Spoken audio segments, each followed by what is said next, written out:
and welcome back to the DeCesare Group Podcast. I'm your host, Jim DeCesare. This week's guest is someone I've been looking forward to having on the program for a long time. We've been playing music together for over 20 years. I'm talking about retired Warren Circuit Judge and Disorderly Conduct frontman Steve Allen Wilson.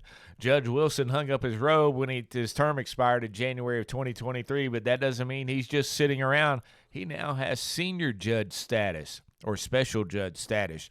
One or the other, I'm not sure. Judge Wilson is a great guy. He has over 40 years of public service, the changes he's seen in the judicial system, and what he's up to today. We're going to hear about all of that.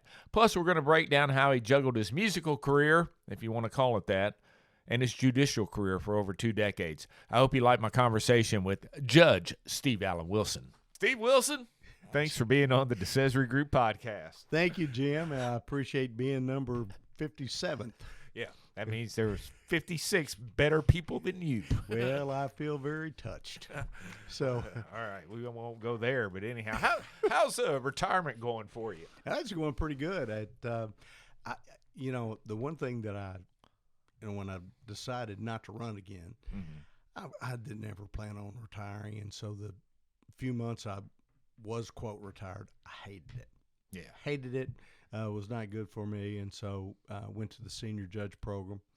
Was going to go to the attorney general office, and Justice Minton. He lost. Huh? He left. Yeah, I wouldn't have had a job long.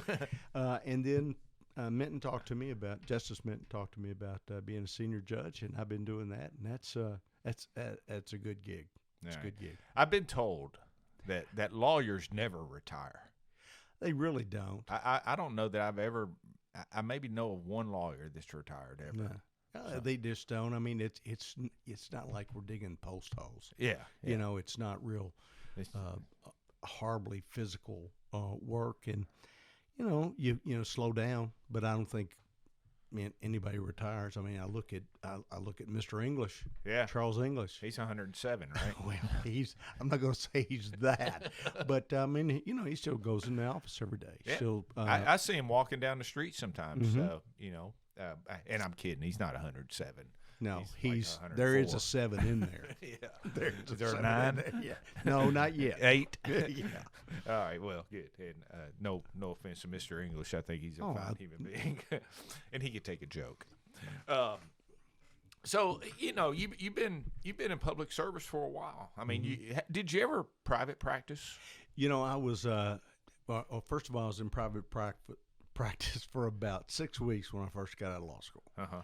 I went to work for a law firm, and the guy fired me, or I quit after 6 weeks. I don't know which it was. It could have been he fired me. It was a mutual separation. It was a mutual separation, and so I was going to be a property lawyer. That's what I wanted to be. I was going to do commercial transactions, real exciting stuff. Yeah. And I got let go because of a disagreement we had. And as I'm walking to the courthouse, I run into the then county attorney, Mike Cottle, who said, "Hey, I heard you got fired." No, I quit. It's a nice thing about being in a smaller town. Yeah. And I said, "Well, whatever. I don't have a job." And he goes, "You want to be an assistant county attorney?" And I said, "I know nothing about criminal law or anything like that, and but I needed a job." So I took that, and it literally changed the trajectory of my life. And that happens with a lot of people. You go to school, you have these ambitions to do one thing, and then sometimes it's just a little twist of fate, a chance meeting on a street, and it changes your whole life. Oh yeah, I mean, the thing that I now say to young people who want to go to law school, they say, "I want to do this, I want to do that." And I said, "No." The thing that, and I give a lot of credit to John Grice on this. He's one of the first people I heard say this. Be a good lawyer. Just be a good lawyer. Yeah. And then you'll find your path. Yeah. That makes sense. So you were private practice, assistant county attorney. I was assistant county attorney, and then I left. Did you get fired? No, I didn't get fired. Okay. I left under good circumstances. I went into a law firm with a guy named Ward Allen and Mike Pearson, and we did criminal defense work. And I did criminal defense work right up until I handled a case in which my clients got 750 years. And at that point in That's time, a lot of years. That's a lot of years. It'll be hard to serve that. Well, yeah. Or as Judge Johnson, it would just do the best you can. And so Unless he's Moses. and we came up there, and so after that, more slow than Commonwealth Attorney. I mean, after that win, he said, "I think I'll retire." Well, that's the job I wanted. I wanted to be Commonwealth Attorney, and everybody told me, "Are you kidding me? Yeah. You just got people 750 years in prison. There's no way you're going to be the next Commonwealth Attorney." So things went on. Well, one thing led to another. You know, the chance meetings that you have. I had with a gentleman when I was in college, Frank Miller, and he happened to be on the appointment. What do you call the guy? Committee or What do you call the guy that the appointments secretary for the governor? Oh yeah, the commissions and whatever. I know who you're talking about. Though. And so he was head of that, and he was a Bowling Green guy, and he. Is this during the Patton administration? No, this was during Wilkinson. Okay. And so he said, "I want you to come up and meet the governor." And so I went up and met the governor, and we're talking, and all of a sudden he looked at me and he goes, "I like the way you handled yourself in Louisville. Good job." And I thought, what a smart aleck. That's the one you lost with 750 years. Right? And I thought, what's he talking about? Good job. And I mean, I was a little offended. So You put a bad person in jail, Steve. so, you know, the next thing I know, I get a call, and they said, "The governor's appointed you." And they said, "And we really think you ought to know that he thinks that you were the prosecutor on the case." And I mean, you never told him that, and we never told him that. That's just what he assumed. And so the next bit of advice was very important. They said, "Get sworn in quickly." Yes. Before he finds out. Yeah, before he finds out. So I went ahead, I got sworn in and served as Commonwealth Attorney for 13 years. Great job, great people to work with. And then after that, Tom Lewis, circuit judge, left. And he said that he thought I need to go to the bench, and that's what I did. And how long were you a circuit court judge? 19 years. 19 years. Really? Yeah. Wow. I remember when you were appointed. Well, you remember when I was appointed. Matter of fact, you and I first met when I was Commonwealth Attorney. Right. And so it's been well, I remember you when you were a DJ. Yeah. I still am. Look here, I'm full circle, man. Yeah, and I remember when our producer was in diapers. Yeah, and we got a great picture of your mom holding him. Oh, no kidding. Yeah. And we'll talk more about the band here in a minute, but and so we have this picture. He's like 1 year old or something like that. It's the first time we played together, and she's holding him, and then. Was that out in Richardsville? It was in Richardsville. Yeah. And then a couple of years ago at Concert in the Park, we got another picture of them now. Yeah. She can't hold him anymore. Him holding her. Yeah, him holding her. So you were appointed circuit court or Commonwealth's attorney. Right. And you had 3 terms there, basically. Yeah. And then you were appointed circuit judge, and correct. You had no. I ran. I didn't. You ran unopposed. I didn't accept the appointment. I said I wanted, and because you never ran a race before. I never had to run. I was very fortunate. I never had to run a race before, because maybe the jobs I wanted nobody else wanted. That could be a point. But on the appointment on the circuit judge thing, I just said, you know what? It's going to be an open seat. Let's just. Any lawyers that want to run ought to have the opportunity. And I put my name in. And I was fortunate enough that the other lawyers, I guess, were waiting for Justice Minton to leave. Yeah. Well, and where I'm going with this is that of all the years you've served in office, you've never had an election. I have been very fortunate, Jim, not to have served. But you know my political, prowess. Yeah. When you were going to run the first time, I said, that's a bad idea. Yeah, you're not going to win. I said, Jim, I don't want to tell you something. I just don't think you're going to win. And then that night when you won. Well, no, let's back up. I said, well, when I do win, you're going to swear me in. That's exactly right. And I said, okay. Yeah, sure. Yeah, sure. And you called me that night and you go, hey, have you got the TV on? And I said, yes, I do, Congressman. I really do. State Representative DeCesare. Representative-elect. Representative-elect. You know, we still, the DeCesare group still, you know, we do some political consulting and a lot.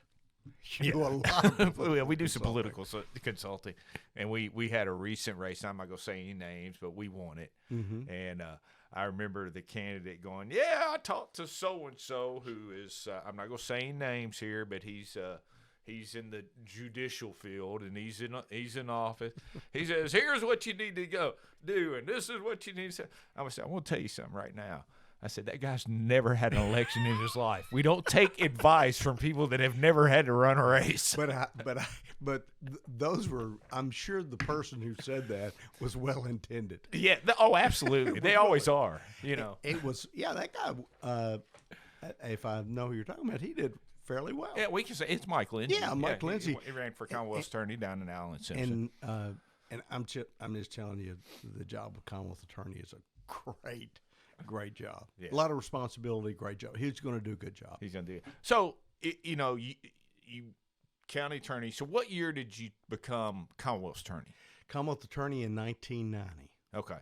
So there's been a lot of changes in the judicial system over the years. I mean, most people don't realize we haven't had a Supreme Court all that long. No, in 1970, you know, history lesson. I love history because I don't know. Did you? I know you got your GED in Florida. Yeah. And then you got. Then because you were state representative, they gave you a degree at Western. Yeah, they gave me a law degree. There you go. Good enough. But hey, I mean they're right there. They're right there. I mean, you've even got I got a master's. Yeah, you got a master's. So, and you're a Kentucky colonel. Yeah, so's Amy. There you go. So, hey, yeah, I remember that governor. Yeah, he didn't last long. So, you know, it was, 1990, became Commonwealth attorney. And but the changes, I mean, talk about Supreme Court there. Well, in 1976, the top position, the top court was the Court of Appeals. Right. And interestingly enough, the first chief of the Court of Appeals was a guy by the name of Justice Palmore, John Palmore, who went to Bowling Green High School. Okay. And was a purple. And couldn't get into college high?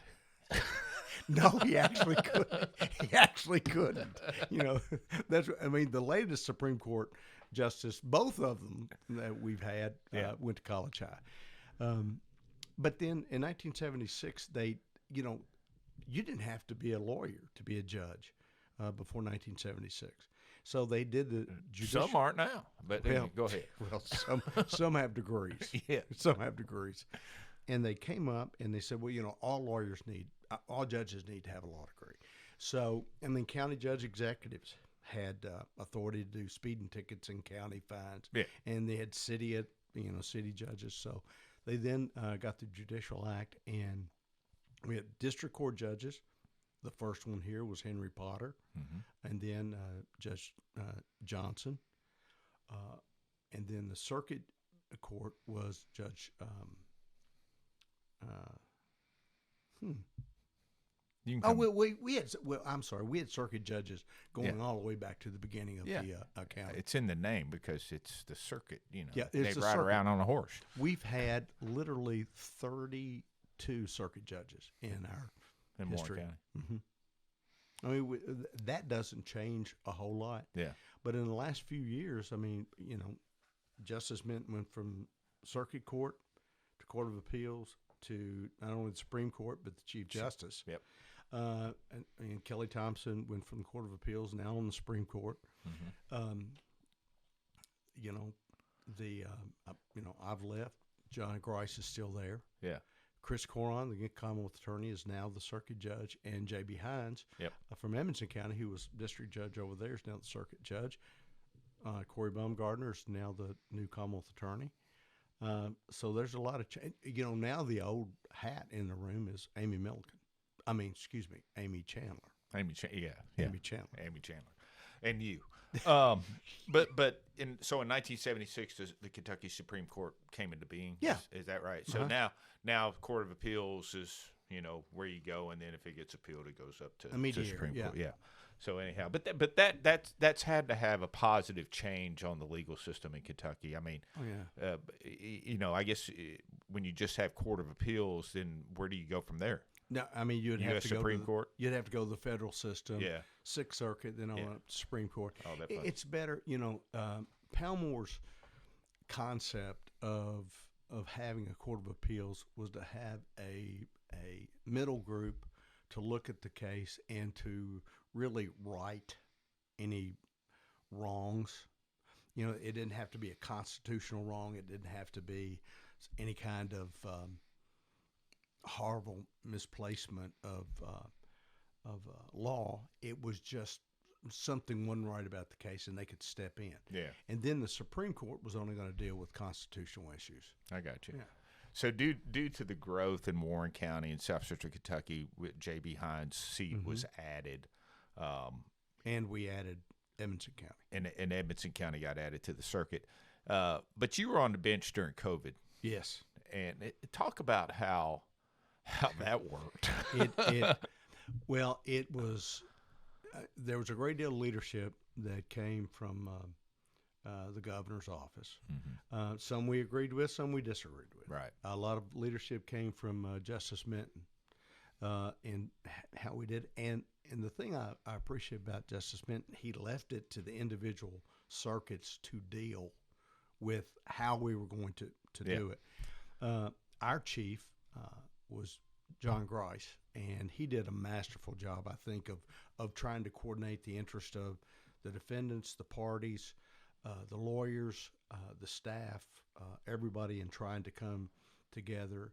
And fortunately, the legislature has always been good to Warren County, and we have the kind of facilities that a lot of places in the state would like to have. Right. And so we had the technology to do the Zoom meetings, to do that kind of technology. Yeah. So we were able to carry out a great deal of a court business, except for trials. Yeah. Now we did do some trials, and it was different than you've ever seen.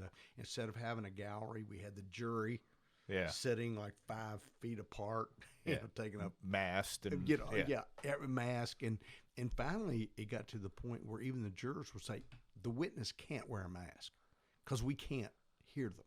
Yeah. And so we had to kind of adjust on the I can't fly. even hear when you're not wearing a mask, so let alone wearing a mask. With me, the same problem. What? I had to see their mouth moving to know what they were saying. But so did COVID cause any huge backlogs, or were you able to maintain, and have they been able to get out of it? Well, the answer, yes. From a criminal standpoint, a lot of cases were held up from going to the grand jury. And so once everything kind of lifted, the grand jury started meeting and started, pumping out indictments, and it's been catch up ever since. Yeah. When I started, we had about 800 indictments a year. Now we have well over 1,600.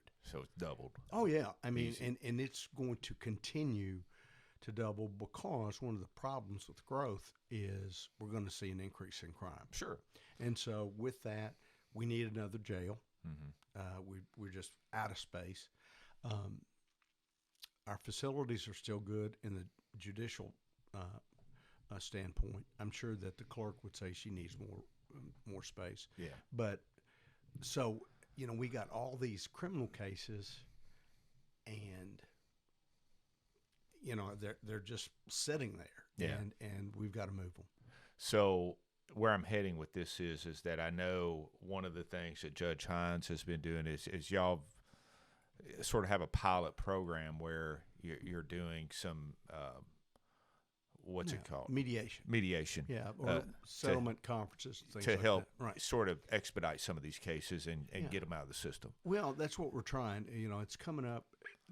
There's some factors that play in Warren County because we have a very, very young Commonwealth Attorney's Office. Mm-hmm.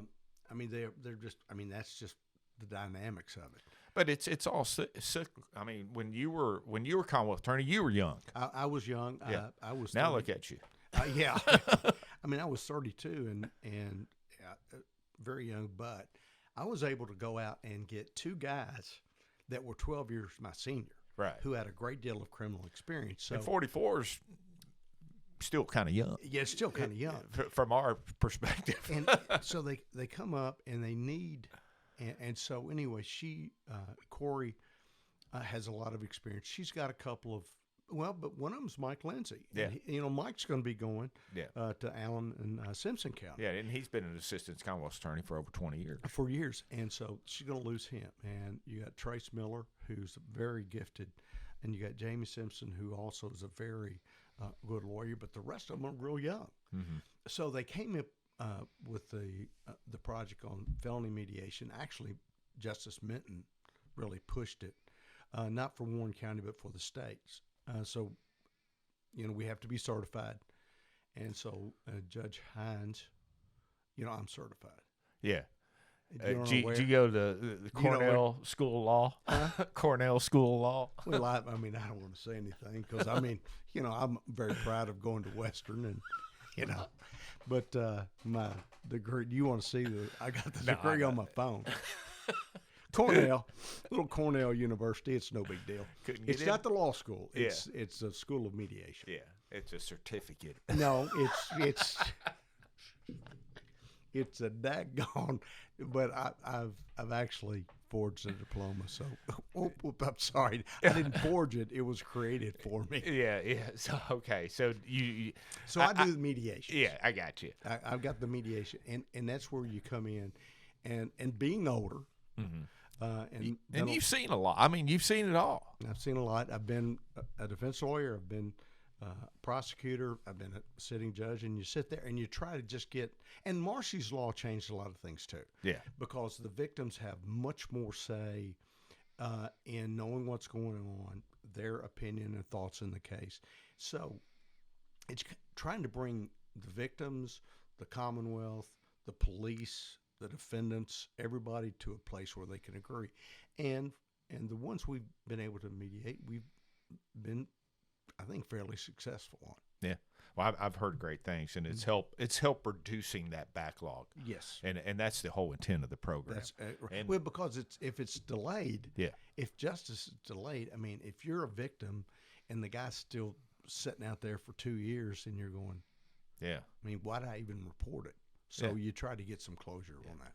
And of course, if it's successful, then hopefully they'll start implementing it in other parts. And they are. I know Mike Lindsay plans on doing it in Allen and Simpson County as well. Justice Minton is doing mediations, felony mediations, and doing so he hadn't retired either. No, he is not. He you know, Justice Minton. Y'all's key card still works. Yeah, matter of fact, my key card now works in a lot of jurisdictions. I mean, I've gone a lot of places, and I can get into a lot of courthouses. Cool. Let's talk. You know, as a judge, safety is an issue for you all. How have you ever had any real issues with you know a disgruntled former saying I'm gonna get you, Steve Wilson? Well, you know, and I can't knock on wood because it'll pound in Justin's ear. Not that I know of. The one thing, when I was Commonwealth attorney, I did have a call from state police one time. They said, "Hey, did you used to live on Small House Road?" And I said, "Yeah." They said, "Did you have a Jeep Grand Wagoneer that was burgundy and wood paneling on the side?" I said, "Yeah." Years ago. Yeah. And he goes, "Yeah. Well, there's a guy up here said he was contracted to kill you." And I go, "What?" And they said, yeah, but they didn't want they didn't offer up enough money. It wasn't that he wasn't willing to do it; he just wasn't giving enough money. So he reported them? No, he didn't report. He got caught. Oh, okay. He got caught, and he was trying to give information Weasel out of it. about somebody that had hired him to do that. Yeah. And fortunately, also the guy had a heart, because the best time was when I was taking Ashley to school, and he didn't want to do that. And I said, "Well, thanks for that." Yeah, no thanks kidding. for, but security has always been in the forefront. Fred Capps, my friend, over in Monroe, and he got shot, and it made us very conscious that anything could happen. But one of the things that we did, and again, fortunately, security is a major issue in the court system now. Sure. And there's not a courthouse that I've been in that there wasn't a metal detector or somebody that's seeing, and the Warren County system, I do not want to jinx us at all, but we've got a very good security system. Yeah. And if you've ever been to the Justice Center, you know the process. As my wife said, they found a fingernail file that she had lost years ago in the bottom of her purse. Uh-huh. And she was coming to see me. And she got a fingernail file back. Yeah, and they thought they put it in a little box. And put it in the box. Say, you can get this when you get back. All right, so we've talked enough about lawyering and judging and stuff like that. Let's talk about some other important stuff. Let's talk about the band. Yep. How did your musical journey start? My musical journey started when I was a kid, of course, like so many. In church, and the Young Galileans. No, I know. First Church of the Nazarene. Terry Jean Cornell, and Tommy Chug, Barry Harris, and all these guys, and we just were, grew up in the church. Yeah, I very much like that. I was in choir at Bowling Green. Chris Coran and I have a lot in common. Coran, circuit judge, Commonwealth attorney, Bowling Green High. We both played football, and we were both All-State. What? We were both. Now, he was All-State in football, and I was All-State in choir. But that doesn't matter. You know what I'm saying? Huh? What are you laughing at? I'm just telling you. I mean, I was All-State. First chair. First tenor. And starter. I was a starter. And then at Western, I was in the choir, and then, went to law school and things like that. So I was in Rotary, and for Valentine's Day, they wanted to have a band, and they just asked, can people play music? Yeah. And so I said, yeah, I can play. I can play the guitar. Heck yeah. Yeah. And bass. and bass. And then Rick Williams, our friend, said he could play the drums. Magistrate Rick Williams. He's a much better magistrate than he is a drummer. And then Tommy Hoderfield, who was the one-fingered keyboard player. And then Dave Gottfried was on the trombone. And then we had Dixie Satterfield. Not Dixie at first. Okay. And then some minister of music from the Presbyterians. I can't remember what his name was. He wasn't with us long. So we got through with that. And it was a fun little gig. Everybody seemed to enjoy it. So the next year, we played again. And then we were asked to play Concert in the Park. That's when I met you. Well, that's not when we met the first time, though. I met you at the first time I met you was at Gene Burke's birthday party. Oh, okay. All right. I guess musically what I'm saying. Yeah. So we played Concert in the Park, and there were some upgrades that we all needed to make, me included. Mm-hmm. And so we asked you to come in and play the drums, Rick to do the percussion, because we added some horns, and Dr. Halsey came on. The late Tim Halsey, our good friend, who we talk about every time we play. Yeah, every time, because may he rest in peace, because some of the things that we're still going through, he would go crazy over. Yeah. And then, so this band came together, and then the bass player. Yeah. We got Mike. Because when I first joined, we were still passing the bass around. They're still passing the bass, and it was awful. That's not the way. It's not really how most bands do it. and so I thought, well, this is kind of a novel thing, and it'll last a couple of years. 25 years later, Yeah. we're playing this weekend. Yeah. And we play a lot. Yeah. And so people ask me about the band a lot. Of course, now it's Disorderly Conduct. You and I have actually been in 3 bands together now. Yes, we have. How many bands total have you been in? I was in a band in high school. Uh-huh. And I can't remember what the name of it was. I just don't remember. Captain D and the Flounders? No, it was. I can't remember. I think it was Wildflower. I'm not sure. Yeah. And then we didn't know. We had to come up with a name for the band that we were playing in. Skip on Fusions. And then Doug Gorman. Now, Judge Gorman came up with really 2 names. Only one I'll mention on air. Yeah. And that was Skip Bond and the Fugitives. I said, "Can I take that name?" And he goes, "Sure." Because his brother was drummer with the Black Crows. Black Crows, yeah. And I said, "Sure." And so we were Skip Bond until Tim passed away. Right. And then we changed over to Disorderly Conduct. But then in between, we had a Match Daddy. Yeah. Which was really kind of an acoustic. Yeah, it was more of a sort of a, I don't want to say folksy, but we just kind of played whatever we wanted. I mean, without stress. Without stress. Yeah, without stress. I remember. I mean, we played. My favorite gig I think we've ever played was at South Union. I mean, we're sitting around on hay bales playing. I got a drum set, and I think I'm using a hay bale as a throne. Yeah, it was. And Halsey had shaved his head, but he had this beard, and he looked like he was the reenactor out there because he bought a hat. And I thought we all bought hats. I still got. I did buy one. I still have my hat. Yeah. And it's not the hat that you got right there. No. This was a very humble. This was a very humble, hat that we had with the Amish, but it was. But then we came together to start Disorderly Conduct, still playing, still having fun, still developing. Oh yeah, things. But there's been a constant between over the last 20 or so years, 20 plus years of us being in the band. It's just really you and I have been in a band together for 25 years. Yeah, something like that. And then Mike Hildreth, who's our bass player, he was not always with Disorderly Conduct, but he's back with us. Right. So he was a Skip Bonder.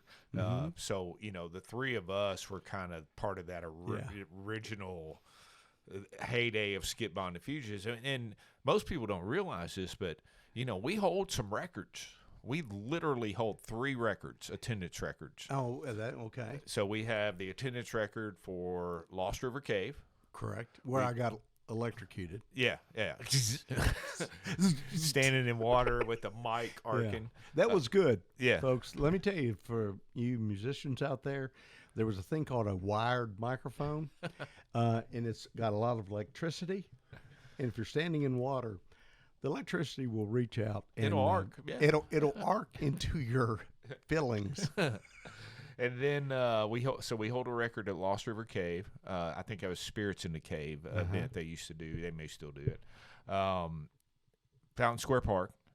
I think they had to shut down the square. There was like 7,000 or 8,000 people there. Yeah, that was was that the night we came in an armored car with a police escort. It was one of those times. It was. I remember. I do. I tell you, if you look behind you, it was that night. It was that night where I said I would like to put the stage in front of the marquee at the Capitol. And that was all fine, except everybody kept running over our wires. Yeah. And Halsey Yeah, I said, somebody go. He had a minor aneurysm that night. I did. I said, someone go to 440 and get this guy a drink. Yeah, please. Two.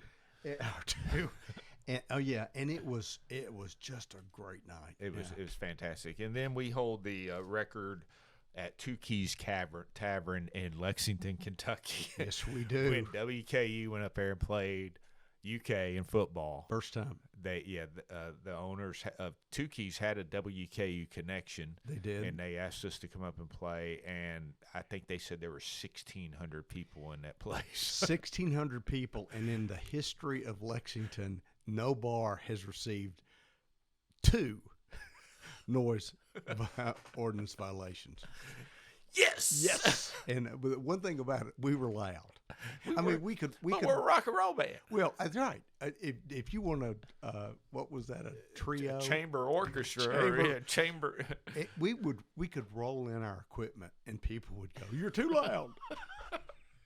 We did have some huge speakers. Halsey made them. He made them, and he Linexed them. To make them heavier. Please. That was to waterproof them. Which we also needed.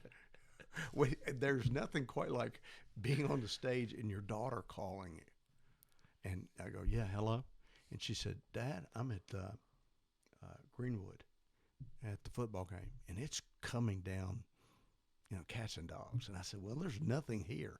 And about that time, this raindrop the size of this microphone, and we were playing Hurricane Katrina relief event on the square, and it hit your drum. My brand new drum set, first time I played it out in public. And Jim goes, Jim says, boys, I think we may be in trouble. And I mean, it just came. And the next week, we had to play in Bardstown at the Bourbon Festival, which is best gig ever. If you've never been to the Bourbon Festival, it is tremendous. Yeah. We had no idea what it was, and neither did some of our bandmates. They thought we were guests. They didn't realize that we were working that night. And that's where best gig ever came. We're gonna have to get a book at some point to talk. I don't know. Well, I mean, we'll have to edit it. We'll have to do maybe we all need to be passed away. Yeah, we'll see. It's a time when but a lot. People ask me, well, you play in the band. What else you do? Well, I kind of play golf, but I really don't hunt. I don't fish. I don't golf, but I play in a band. Yeah. And that's kind of our release, and that's what we do. And it's I tell people I play for free. Yeah, I get paid to set up and tear down. Oh, absolutely, tear down at 2:00 in the morning. Yeah, and that was the one thing that with age came. I thought some really good decisions on our part about the things that we play. Yeah, we don't play anymore. We don't play bars. No, can't. Very rare. I knew the last bar that we played is that when I was called down to Judge Potter's court, and Judge Potter and I walked in, he said, and he goes, Steve, these guys said that you were at the bar with them last night. And that they didn't do, and I said, well, maybe this doesn't need to be a part of my activity. Yeah. Any outstanding? I mean, we talked about a couple of things, but any real highlights that you can tell? That I can tell. Well, I was going to say, Jim, there's some of them about you I wouldn't tell. Not that that's not bad, but it's just. It's awkward. Same with me. Hey, all right, this might work both ways. You go.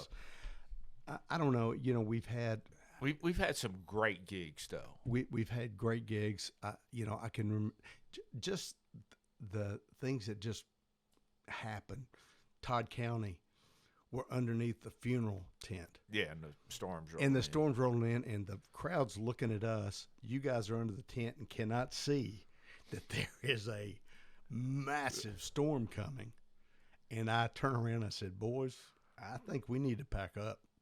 And Tommy goes, it's just heat lightning. Just heat lightning. It's heat lightning as the tornado blew our stuff to Bowling Green. My favorite story is the night we were coming home from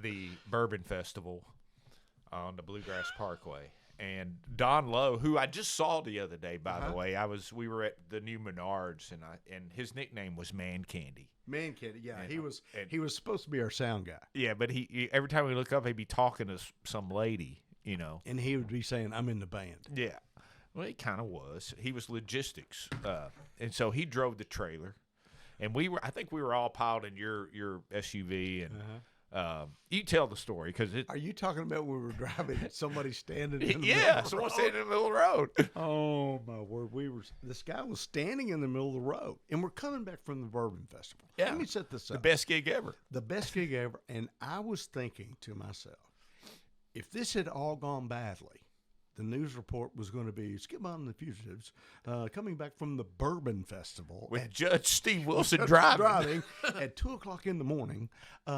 Runs over a man who's standing in the middle of the interstate, the Bluegrass Parkway. the Bluegrass Parkway, and I went, "Oh my word!" And actually, it was Danny Duval. Danny Duval, who was a horn player. He was a horn player.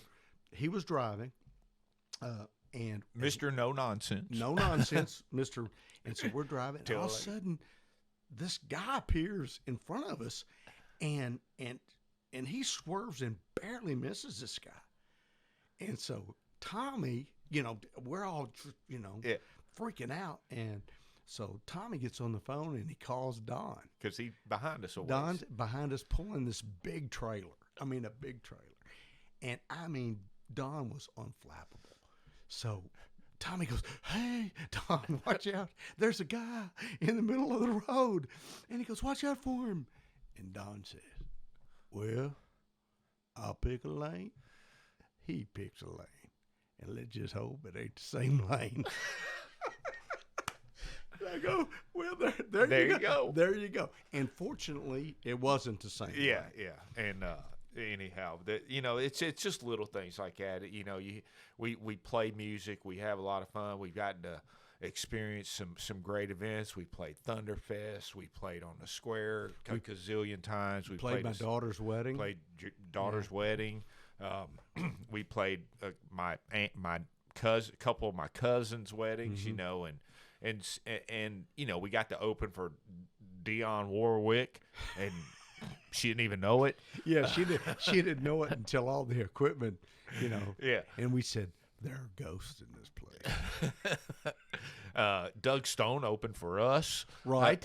We've just had a lot of fun with this over the years, and I think that's what keeps us, And think of the different places. We played Ditto, Van Meter. We've played almost every venue. We played I know. The other Garrett before Garrett before it closed it. Well, it was torn down. Yeah.